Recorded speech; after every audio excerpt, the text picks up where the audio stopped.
Get the fuck out of here, get the fuck out of here, get the fuck out of here with that shit.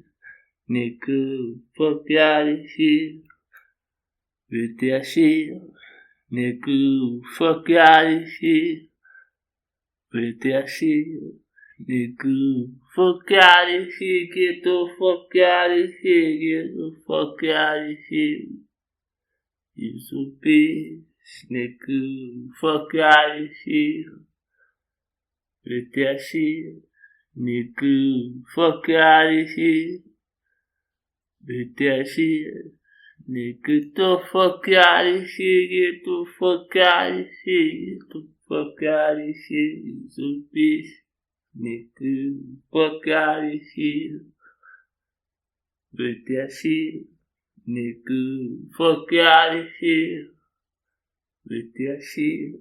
Nigga, get the fuck out of here, get the fuck out of here, get the fuck out of here. So what's funny about this is the fact that this is what like Jehovah was singing. If you read the story, the most popular story that's ever been told, Genesis, the book of Genesis, the creation story, and what happened to mankind. This is probably the reason why a lot of people say this is the root of all evil. This is where we all messed up. This is why we don't live in a perfect world. The story of Adam and Eve, and how God was like, get the fuck out of here with that shit. Nigga, fuck out of here. so somebody would even be like, fuck out of here, nigga. You can't be out here talking like that about God, nigga, shit. You know, so I'm gonna jump into it. I'm gonna say something blasphemous. Already, Shembe, the original serpent, according to the Nazaretas, they probably stone me for this and say, I say, Shembe, the original serpent. Interesting, right? And then the pocket out here, this is the second video. This is the first video of the set of videos I'm going to do. And this, what I'm trying to reveal here is that when people say that the snake is a liar, if you're somebody's a snake, somebody is a liar, deceiver. The irony is, if you actually look at the first time the word serpent or snake was used, the serpent actually didn't lie. The God of the Bible did. Jehovah God did. So I'm going to read out two things and I'm going to make a conclusion so you guys are aware of what I'm saying. I am not blaspheming God now. I'm not blaspheming. I'm doing what every single person that's ever read the story should have done. Actually pick up on this, what we call paradox. Because there's a message, there's a lesson in it. So let's be honest and let's get the lesson. What is the lesson? What am I trying to say? Why is it that Adam and Eve had to be kicked out of the Garden of Eden? What happened that led to them being kicked out of the Garden of Eden, where Jehovah God's going, the fuck out of here with that shit, nigga. Fuck out of here with that shit, nigga. Fuck out of here, get the fuck out of here, get the fuck out of here. So I'm going to read two verses, right? Genesis 2, let's look at it. There's a creation story in Genesis chapter 1, Genesis chapter 2. I'm going to go to verse 15. I'm going to start there, right? Genesis chapter 2, verse 15. I'm reading from the New Living Translation. And why I like this translation, it's an English translation that has the divine name of God where it's meant to be, Jehovah. So some people want to say Yahweh. You know, Yahweh is fine, it's cool, great. But Jehovah is a Latin translation of the word of God's original name. And it's good to see it in the text, because in the other translations you kind of have those lines blurred, because now you just see Lord, the Lord of hosts, and the Lord and the Lord of hosts, you know what I mean? And, you know, who's the Lord of hosts? Who's this guy now? What? when you see in the translation Lord of Hosts, you just know that's Lord God Almighty. That's, Jehovah of Armies. Right? When you see, you know what I mean? So the translations try to hide when it refers to the God of the Bible, because there's an agenda to try and Jesusify the God of the Bible, but it's not a problem. I'm going to read it now, chapter 2, verse 15, right? Make the conclusions. Jehovah God took the man and settled him in the Garden of Eden to cultivate it and to take care of it. I'm going to stop there and make my comment. My comment is, wow, there was a purpose of the man being in the garden. Cultivate and take care of it. Now I want to go to verse 16. Jehovah God also gave this commandment to the man. Commanded to the man. From every tree of the garden you may eat to satisfaction. But as for the tree of knowledge and good and bad, you must not eat from it. For in the day that you eat from it, you will certainly die. In the day that you eat from it, you will certainly die. Right, this is Jehovah God's word, statement from his mouth. Like, yo, nigga, if you eat from this tree, you on that very day, I'm going to read it, and you can read it in any translation you want. Verse 17, but as for the tree of knowledge of good and bad, you must not eat from it, for in the day that you eat from it, you will certainly die. Right, so you see, the title of this thing is Shembe, the original serpent. So now let's see what the serpent actually does. Because according to anybody that's read the story, it is because of the serpent's cunning that man were excommunicated from the Garden of Eden. That mankind left paradise. We fell from paradise and we had to work the ground and sweat, and all of these deaths creeped in, right? Mortality, we became mortal the day the serpent came and tricked us, apparently, right? So now let's go to chapter 3, right? And I'm just going to read the beginning part of this, right?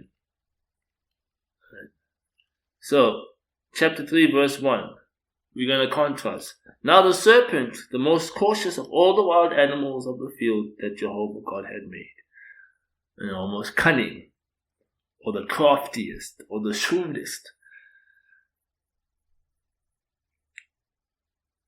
So now the serpent was the most cautious of all the wild animals of the field that Jehovah God had made. So it said to the woman, did God really say that you must not eat from every tree of the garden?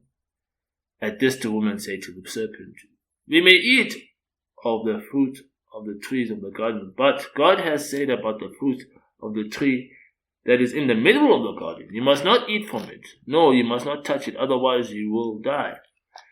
At this the serpent said to the woman. Right, so you notice that the woman didn't say on that very day, but she knew that you will die if you eat it, right, of that fruit. At this the serpent said to the woman, you will certainly not die, for God knows that in that very day you eat from it, your eyes will be opened, and you will be like God, knowing what is good and what is bad. So now, the question might be, did the serpent lie? Did the serpent actually lie? Because anybody that knows the story, what happened at the end of the story after they ate? Did Adam and Eve, on that very day that they ate, did they just die? If they just died, apparently we wouldn't be here, right? So that's the point I'm going to make real quick.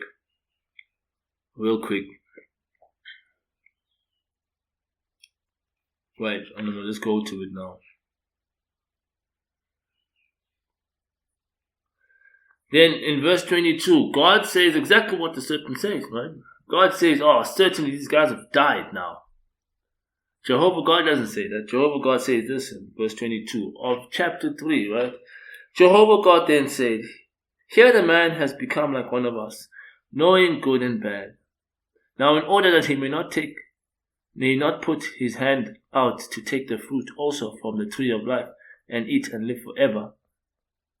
With that, Jehovah God expelled him from the Garden of Eden to cultivate the ground from which he had been taken. So, did God kill them on that day? Did they die on that very day? No, he expelled them from the garden and made them have to work the ground that they had been taken from. So the question is here, who is the liar? So what I want to conclude here, and what I want to do, and let me just go back to the cover page, right, and say, what I want to conclude here is, there's an obvious principle here, and I want to take us to that and say, look, guys, God versus the snake, the principle derived here, this is a principle derived here, guys. This is what we're saying. God spoke an obvious lie. Obviously, it's a lie because the guys did not die on that very day. But if you investigate, it is true. The snake, however, spoke an obvious truth. But if you investigate, it's a lie. So does that make sense? So this is the principle that can be derived from the story. The snake said something that was obviously, if you read the story, did the people die on the very day that they ate from it? No. So the serpent was right. Did they become like God, knowing what is good and bad?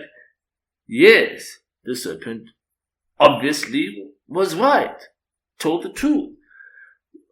Jehovah God said, they will die on the very day that they eat of the fruit. Did they die? No. They didn't die. They just got excommunicated from the garden. And now they had to work the ground that they were taken for. So what I'm trying to point out here, guys, is that obviously when Jehovah God made the statement, if it is true that God does not lie, then obviously what he was saying was in principle. He was illustrating. He was painting. He was speaking in figurative terms, not in literal terms. And this gives you an idea of how God speaks throughout the entire Bible. Alright.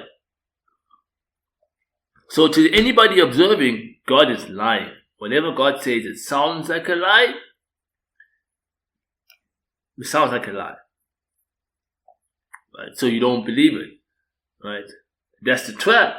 Because actually what Jehovah God was saying, and I want to go back to it, was that true death, and I've explained this in the nigger that died principle, is that when Adam and Eve died, basically what happened, Adam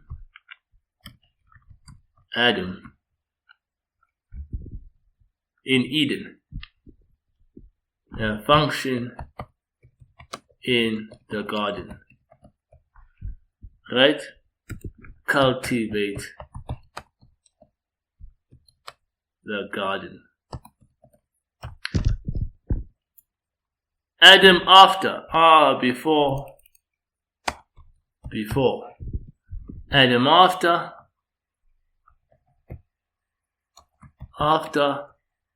function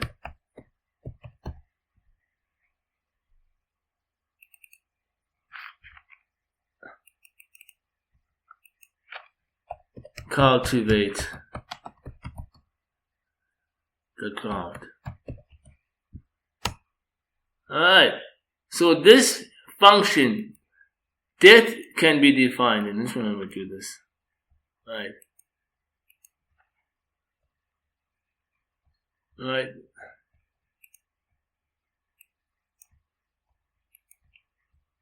Death can be defined as the end of a function. Right. Why would this be a sufficient principle?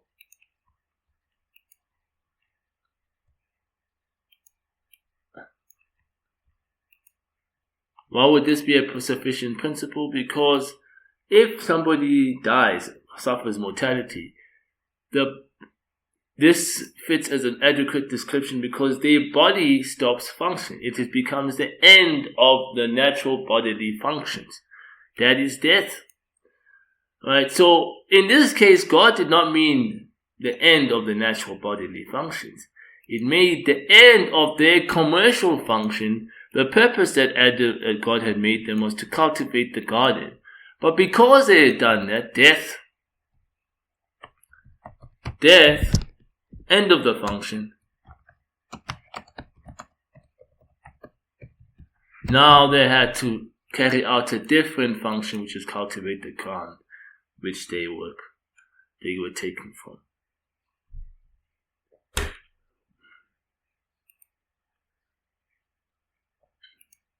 So, hope that makes sense. And now that we have that principle in mind, let us move on to the second video. Fuck out here, Jesus is alive. I hope you guys enjoyed this.